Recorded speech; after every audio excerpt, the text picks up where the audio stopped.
So, sorry, I'm trying not to. I'm trying to stop laughing. Why?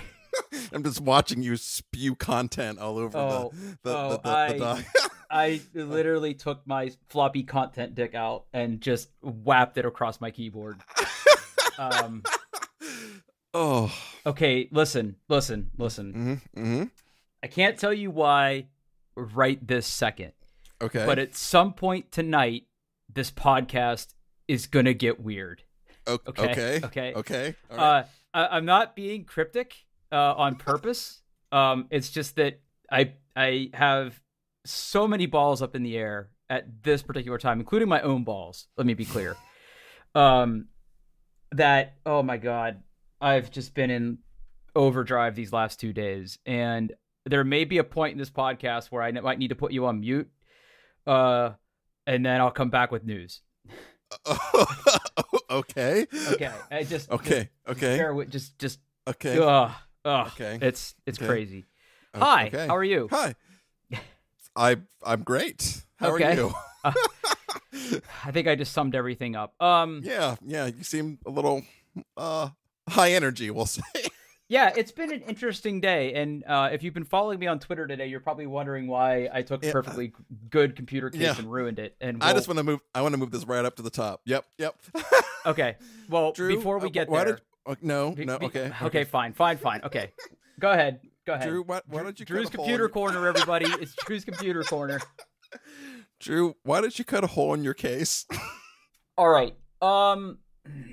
So I have not really messed with my computer for a hot minute. Everything's been working great. I've been really happy with it. But if you know me at all, you know I can't leave well enough alone. That is. You might as well call the show that.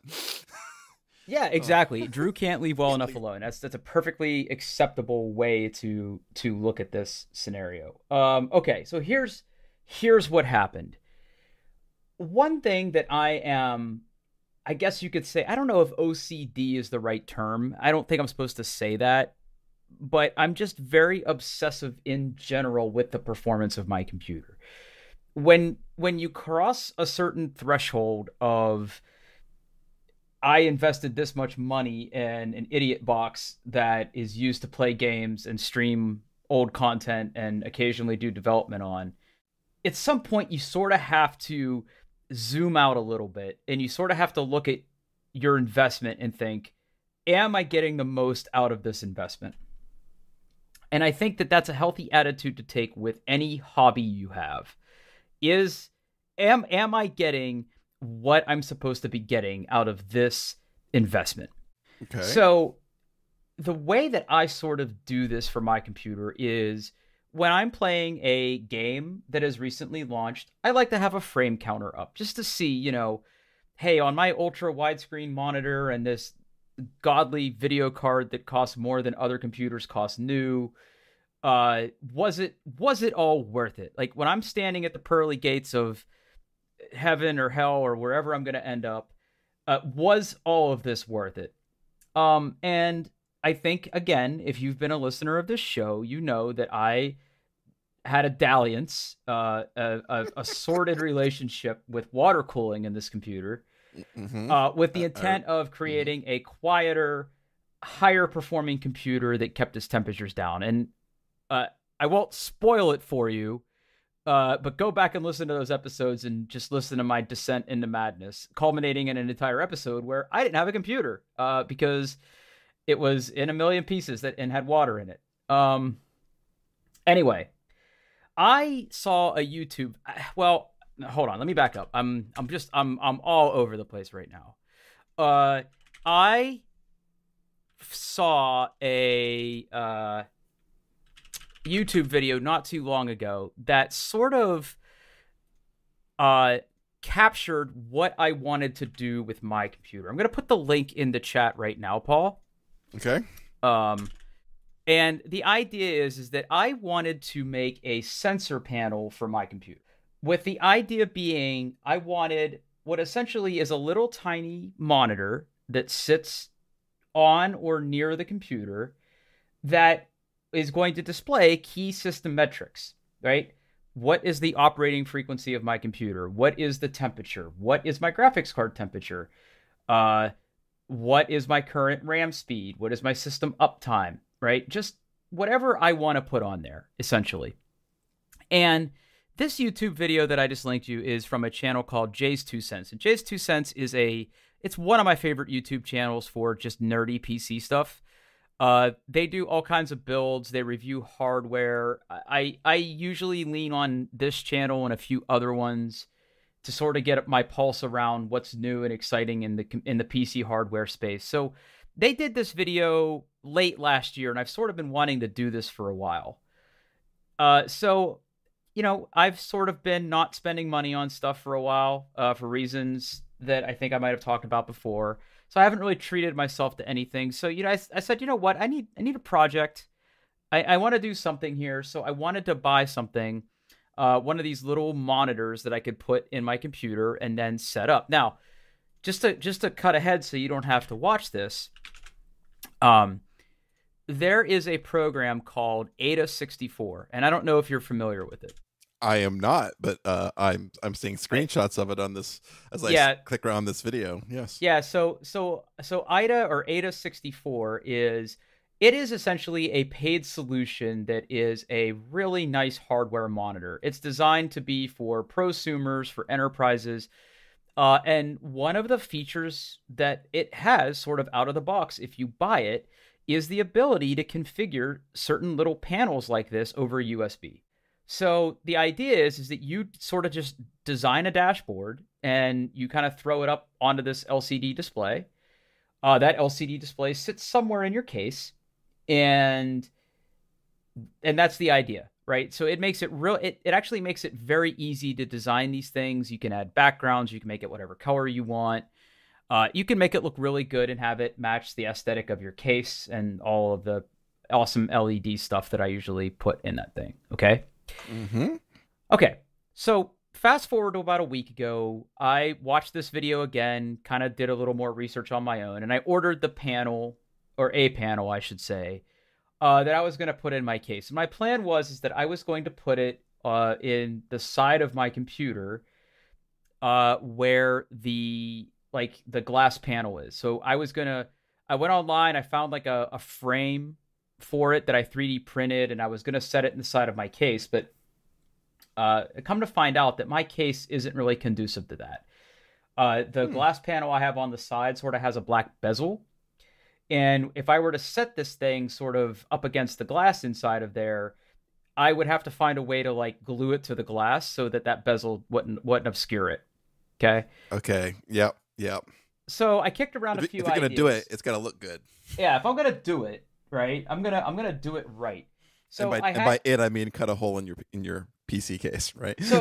So here's what I did.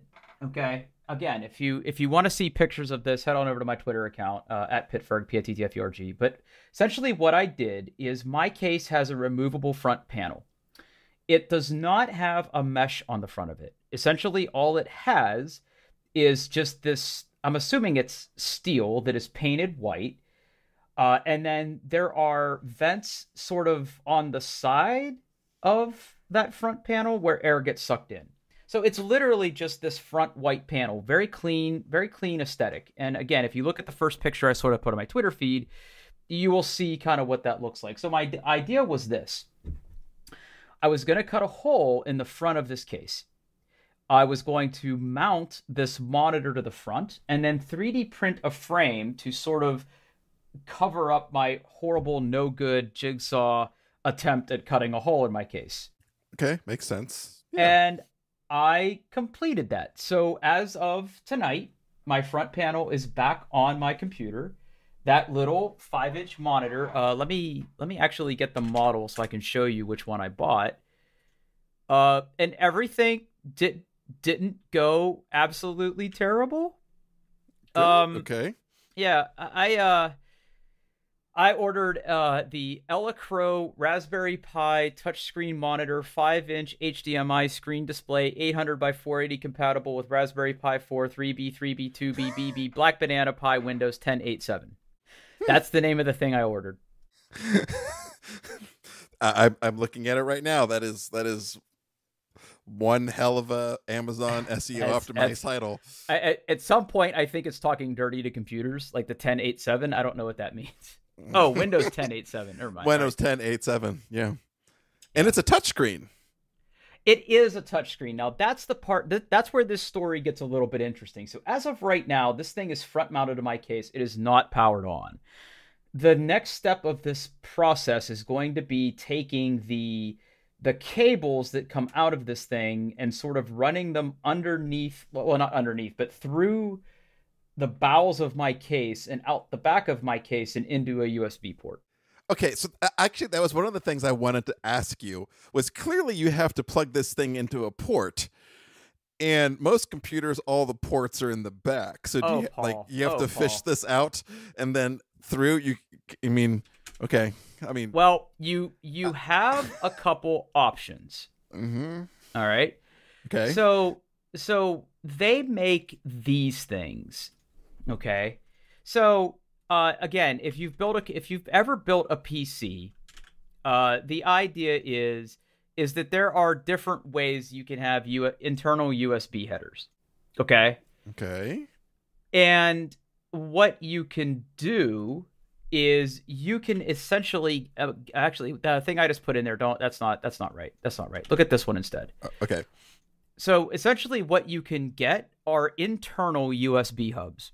Okay. I was curious about that, if that was something that was possible. It is. So essentially when you're looking at that thing I just linked to, it's a micro connections acrylic internal USB 2.0 hub with magnetic base. So essentially what it is it has the little internal USB header connections. One of those goes to your motherboard and then splits off into 3 of those, and then there's an actual USB 2.0 port on it.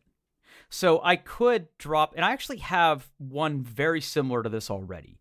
So if I don't want the USB cable to come out the back of my case, I could wire this up. Oh, okay. That's actually kind of clever. Okay. Yeah, and it's magnetic, so it's not going to rattle around in there. Right? The one I have is very similar to this. It is not acrylic. I kind of like the look of this, but I'm not going to pay $20 for it. But now here's the bigger issue, though. So what is unclear to me at this particular junction is, do I need just the USB connection, or do I need the USB connection, which is the power, and also an HDMI connection? So apparently there are 2 ways that this monitor can be connected. If Ada64 will recognize it as a quote-unquote external USB display, all I need is USB, and I will be an extremely happy boy. If Ada64 does not recognize it, I'll have to use it technically as a second monitor and essentially drag the dashboard over onto it. That is a potential little snag, not the end of the world. Now, but I have a stupid question. Yeah. Wouldn't you have tested that before you put a hole in your case? Absolutely not. Because, but listen, Paul, when Columbus got to America, he burned the ships. You can't go back. You can't change your mind. You have to do this, right? I'm saying, like, if that's a huge, like, unknown, wouldn't you know that before? No, because that's a solved problem. I'm not a PC enthusiast. What do I know? Yeah. So, that'll be tomorrow and Weekend Drew's problem. Got it. Okay. Yeah. Okay. So, as far as I'm concerned, kind of the hard part is done. Now, how did the actual process go today? Not bad. I did not own a jigsaw, so at lunch I ran to Lowe's and bought a jigsaw. As one does. Yeah. I mean, just a little $40 Black & Decker one. I mean, I'll probably never use it again. Now here's the interesting thing. So this case, the front panel is not held on by screws. The front panel is held on by plastic tabs that you essentially have to rip off with your strength. And these plastic tabs are held onto the steel front by screws. So whenever you take the front panel off, there is a plastic back on it that is not flat. It is concave. So part of this was first cutting a hole in the steel and mounting the monitor to it. And then the second part of it was then getting my Dremel tool out and attempting to cut through what amounted to be actually pretty thick plastic. because the monitor would have not fit in the case without that plastic being removed. So I actually had to cut 2 holes in my case if we want to be totally correct about that. Oh, 2? That's more than 1. That's more than 1. But I got to be honest with you. As I was doing this, I thought to myself, I'm going to fucking ruin this case, and I'm going to have to go buy a new case just for a front panel. But I'm actually pretty pleased with how it turned out. So I'm actually looking at it right now, and I 3D printed a frame. So I cut a hole that's slightly bigger than the monitor, drilled some holes, screwed in the monitor because it had some mounting tabs, and then put the frame over the oopsie uh-ohs that I had when I was cutting, and it looks good. Purple and white, I think, look good together. I have purple LEDs in my case, so it kind of fits the aesthetic. Yeah, I think it's gonna be good. I think it's gonna be really good. Good. So I hope it works. Hope it works for you. Yeah. The real test of this all will be: am I gonna have a working system monitor by the end of the weekend, or is there just gonna be a monitor that when people ask me about it, I just have it turned off right now? That thing. Oh, yeah. It's boring. No, don't worry about that. It's fine. Yeah, no. It came with the case. I don't know. Yeah, exactly. It never worked right. I don't know. Yeah. Some other idiot did that. I don't know what you're talking about. Someone broke into my house. Yeah, someone broke into my house and modded my case. All right. Anyway, so that was today's big drama. So everybody, welcome to Drew's Computer Corner again. It's been a hot minute since we've done it. But yes, that is why there was a Twitter thread today with holes in my case. I mean, as soon as I saw it on Twitter, I just opened up the doc and wrote, "Why is Drew cutting a hole in his PC case?" So yeah. I had to know. Yeah. All right. More. Okay. So now we got that out of the way. A little bit of little bit of follow up here. First of all, we're gonna start with your update. I kind of want to hear where this one came from. So my family doesn't listen to my podcast because they don't love me. Okay, fair. But sometimes they ask me how things went, and they were aware that 2 episodes ago we recorded our 100th episode. So my daughter was very how did it go? What'd you talk about? And I told her about the candy ranking and sent them the YouTube link, and I don't think anybody watched it. But what did come out of that is the last time my wife went to the store, she bought me dots. Oh, Paul, that means they watched it. Yeah, well, no, that means they asked me what candies we ranked, and I told them. Okay. I told them dots. So those little. I got a box right here. This is actually. She bought me 3 boxes. So think like the boxes you get like at the movie theater, right? Oh, she bought me 3, and I've already ate 2 of them in like 2 days. And I think I'm going to start eating this box right now. Well, I'll tell you what, dots. Just to not to go into a whole other candy rant, because I feel like we've completely beat that horse dead several times. But dots are a really great candy to sort of snack on when you're working. Yeah, unless you have to talk. Unless you're, I don't know, recording a podcast and about to put one in your mouth. No, whatever. Yeah, people don't listen. It's fine. I got a yellow one. But I also did look at the. Each box contains approximately 6 servings. A serving is 8 dots. And 8 dots. Okay, hold on. Wait a second. So 6 servings of 8 dots. 6. Do the math. 12. 18. Oh, so that's like 50. That's like 54 dots. Okay. Yep. Got it. 8 dots. 8 dots is 100 calories. So I've eaten in the past 2 days. Well, how else are you supposed to celebrate getting vaccinated? I approximately 1,200 calories worth of dots. Okay. And I regret nothing. I'm going to eat one more. More. Very proud of you.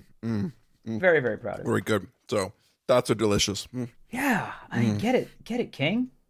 All right, that's it. Dots. Yeah. Okay. Good. Keep chomping on those because I'm really into it. More follow-up news for you. Your Christmas present finally arrived. Woo! Yeah, the tickets that I ordered you are here. Woo! They are safely stored away for our Euro trip. Yeah, which we probably should. We should probably get on that. We probably should get on that. Yeah. Yeah, we should probably do that. Mm-hmm. But your tickets are physical. That way we don't have to do any weird iPhone shenanigans. Woo! Good. So, have you decided who's going to go with you? I think friend of the show Corey King and Jerry are going to be coming with me. I'm not sure about the other people.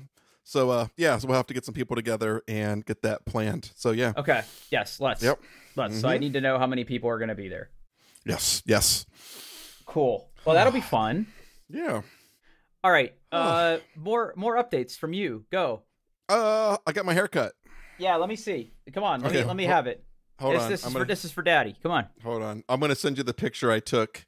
Ooh. Do you want the before? You want the before? I'll send you the before too. Absolutely. Okay. That my hair. I really hadn't brushed my hair, so you really can't judge me. Okay. Here, I'm gonna send you the before. Okay. So this is right before I went in to get my picture taken. It's coming in the Skype. It was about down. It was about down to the middle of my back. And now it looks like this. So I look a lot closer to the portrait that you had Kevin Butnick draw me. Okay. For my avatar now than I did before. So yeah, it's about shorter length. So I got about 8 inches cut off. Yeah, buddy, I gotta tell you, that was looking a little raggedy there. It wasn't brushed. It was not brushed. I did not do a full. You really have to get in there. It was getting long. And now it's down to my shoulder. Yeah. Okay. Yeah, it looks good. And it looks very thinned out as well. Yeah, she did like layers and stuff that professional haircut people do. Oh yeah, stuff. Yeah, it turns out when people are trained to do something, they do it really well. Yeah. So yeah, she did a really nice job. It's my first real haircut in like, I don't know, 3 years or some shit like that. Yeah, it's good. It's still long, but it's a lot shorter than it was. Yeah. Oh, you look good, man. You look good. Thank you. Yeah, I'd do you. So the before picture and the after picture, the beard is the same? Yes. Yeah. Okay. Yep. Are you keeping that? It's usually a little bit shorter, but yeah. Yeah, I mean, I have the beard. That's what I do. I wish I could grow a beard. I wish I could too. No. You don't understand. Like you have a beard right now. Yeah, my beard is. Don't look too close at my beard. It's scragglier than you think. I just really hate shaving every day, so I just maintain. Yeah, but you trim enough it though. Beard. Yeah, about once a week or so. Yeah. Now, do you still have enough hair to do the bun? Yes, I could do a little bun with what I have. Yes. Okay. I was always a big fan of Paul and the hair bun. Yes. I don't know how to do a bun myself. Anytime I want to do a bun, I have to ask my wife to put my hair in a bun, and then she rolls her eyes and makes that sound she makes when she's doing something that she doesn't want to do. Well, what about your daughter? Can your daughter do it? I don't know. I should ask her. Yeah. Yeah. Cool. I hear my wife make that sound a lot. Yeah. My wife has a series of sounds that let me know that I'm misbehaving. Yeah. Okay. A couple more updates here. I shouldn't shut you off. Nope, hang on. I gotta put you on mute. Talk amongst yourselves. Okay. I guess this is the point where the show's gonna get weird. I don't know what Drew is doing. He just ran away. He left me here all by myself.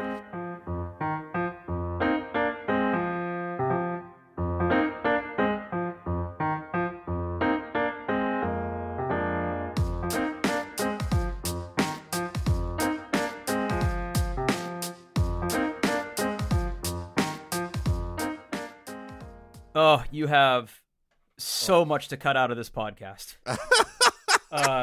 Because I realized that it was, I don't know if you could hear me. I could not, no. Okay. All right. Maybe the microphone didn't pick it up. Real-time follow-up. Okay. I am in contract for a new home. Congratulations. Yes. Woo! Woof. Okay. All sorts of emotions right now. We've been trying so hard to find a new home in what is the hottest real estate market since the Louisiana Purchase. And right. Man, life is funny. Life is so funny sometimes. Okay. I don't want to get too specific because I don't want people to judge me on what I spend for a house. But let me just say this: you don't have to give prices. No, I don't. Absolutely not. I don't. No. But here's what I'll say. My lady friend and I, we have made probably 8 discrete offers on homes over the past 2 months. We have not succeeded in any of those offers. We've seen a lot of really nice houses here in Dublin. We've seen a few shitholes, but we've seen a lot of really nice houses and houses that I would love to have owned and lived in. It's funny to go back and look at what we offered versus what the homes sold for. A few of them have sold for $100,000 over asking, which I can't play in that space. That's a lot. If I were to really liquidate the assets, I could offer $30,000 to $40,000 over asking, depending on the price of the home. Let me be clear. Right. But I have cash reserves to sort of make that happen. And what had happened was we were supposed to see a house today that is relatively close to where we live. And it was a condo. And we were both kind of lukewarm on that because I guess, technically live in a condo now. This was much bigger. Don't get me wrong. It wasn't attached or anything like that. Parking for guests would have probably been an issue. And we were just like, yeah, we'll see it. But my agent late last night, she's a fantastic lady. I'll have to drop her. Well, unless you live in Columbus, it doesn't matter. I won't bore you with that. But she very, very late last night. She's a very late worker. She works very hard, and she's been feeling really bad that we haven't been able to do this. And it's completely not her fault. I mean, it's not her fault. She has to represent poor people, right? It's like she doesn't. We were referred to her through a very close family friend, and yeah, she's worked really hard for us. Well, she was up late last night, and she had seen that there was a home here in Muirfield Village that had gone through a price reduction. And we looked at the pictures and we're like, well, why would this house be reduced price? This house is gorgeous. It looks good. So we drove over there today, took a look at it, and it's beautiful. We really couldn't work out why they had cut the price. It was originally listed for a figure. That figure was dropped twice, once by a very modest amount, and then again by a pretty decent amount to put it in my price range. But in touring the house today with my realtor who's been selling homes for a long time, like there were no glaring red flags here. Now, of course, we're going to get a home inspection. Like we're not waiving any of that crap. But we saw the house, we liked it. And then, of course, the gut check sets in. Well, how much do we have to offer for this house? If the house price is X in this market, we have to offer X plus Y. And right. We were sort of struggling with what Y was, and I threw out a figure for Y, and my realtor, very sage-like, kind of sat back in a chair and said, what if we just offer asking? And I said, well, that's crazy talk because it's 2021. Yeah, but they've already dropped the price twice. I could see the logic there. Yeah. Well, like, they must want to sell.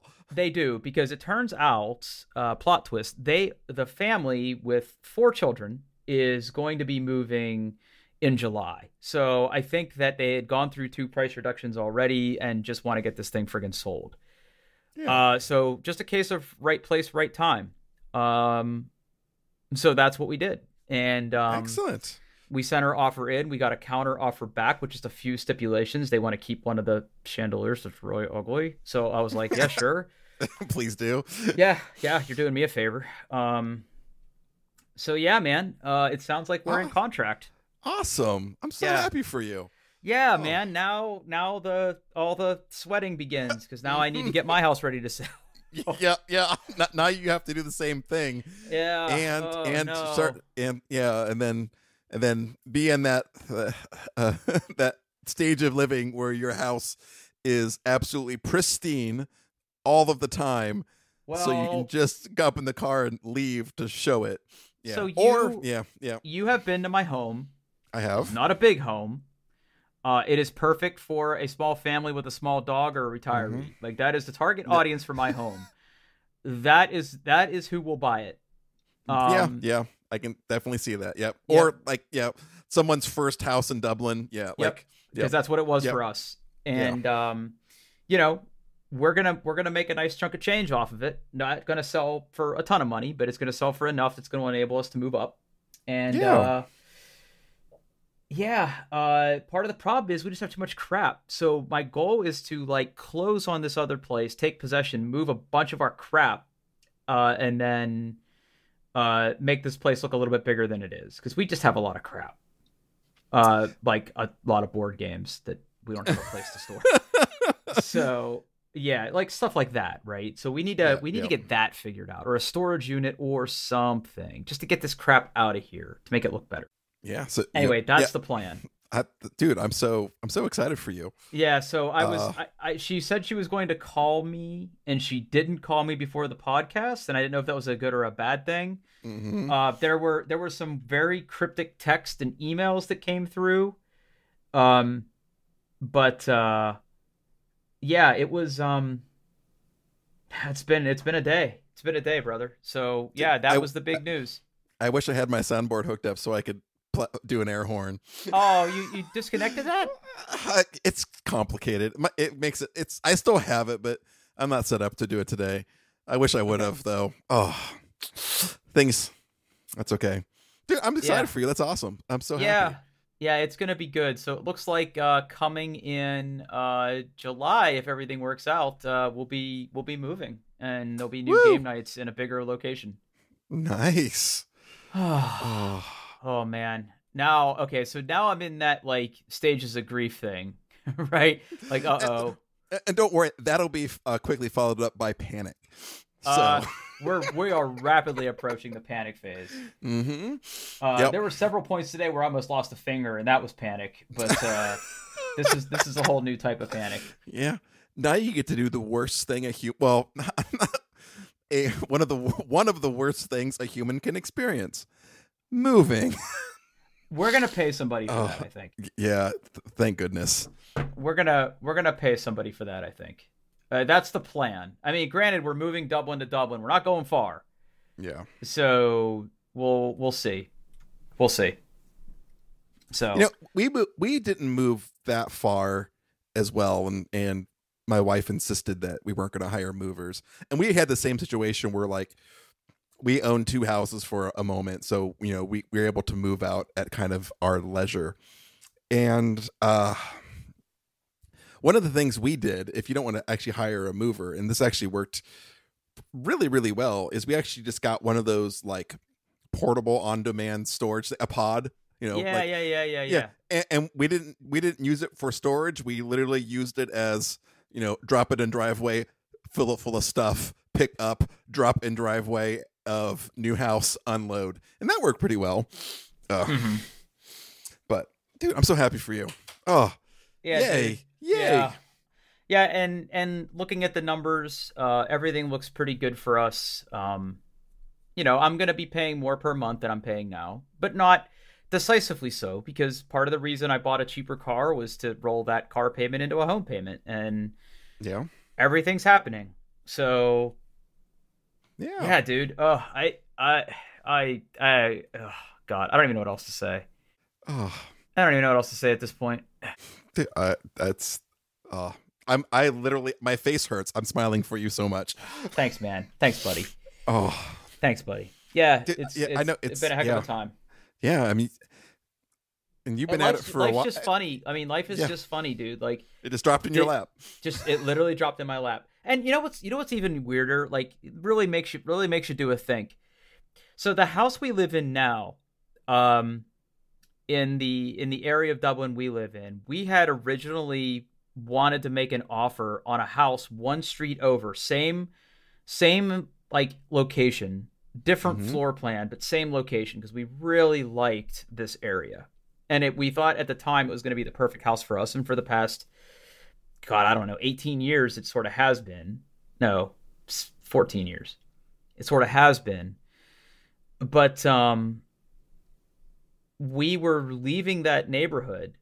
We were leaving the neighborhood we live in now when we saw a for sale by owner, and that is the house we live in now.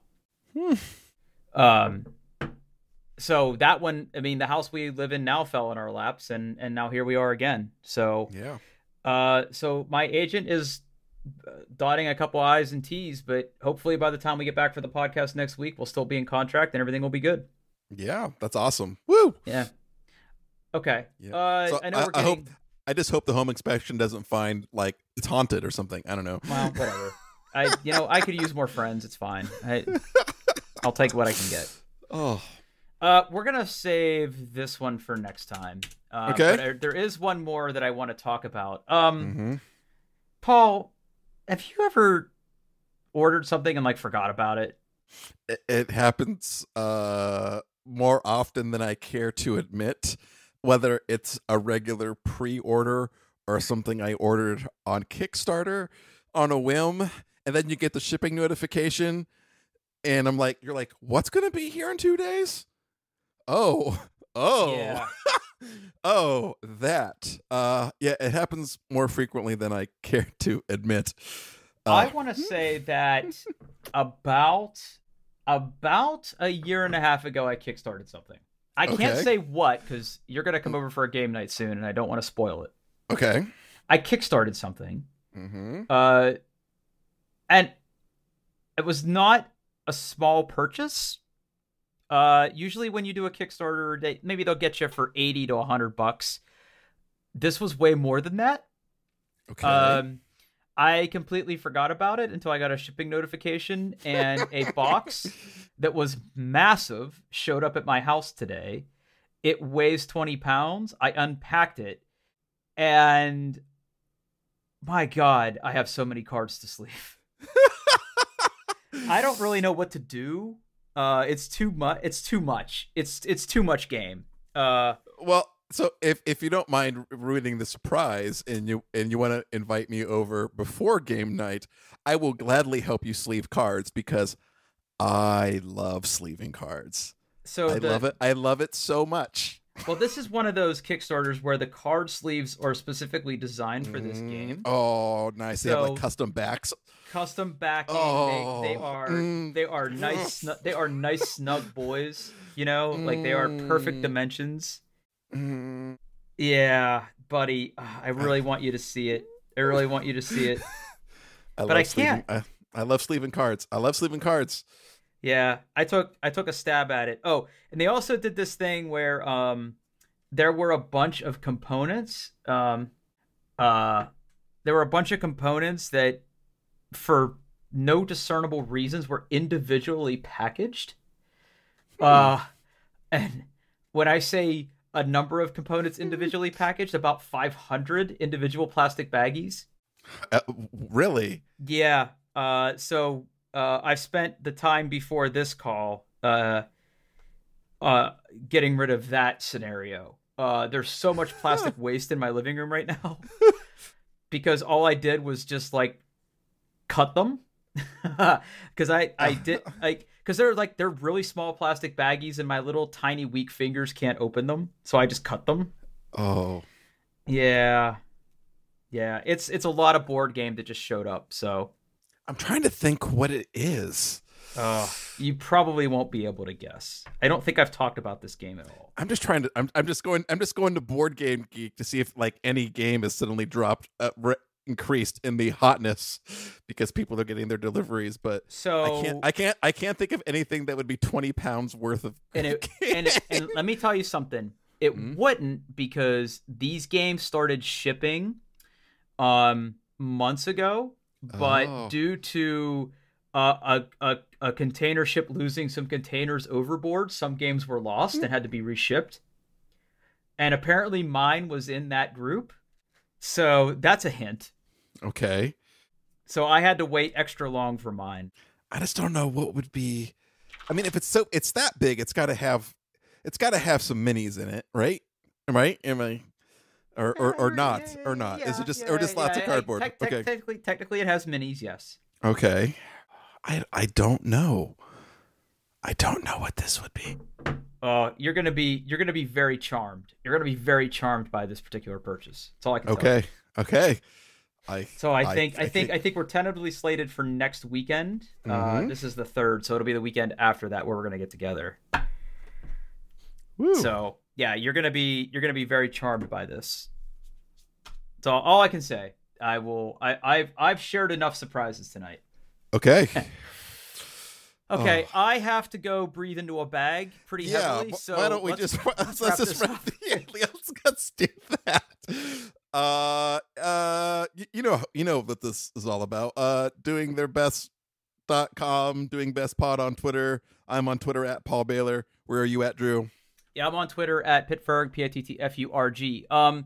One thing real quick. I guess I will bring this up. So if you follow me at all on Twitter, or if you subscribe to me on Twitch, you know about a week and a half ago, I played my first Sierra Online, or not my first Sierra Online game. It's the first one I streamed.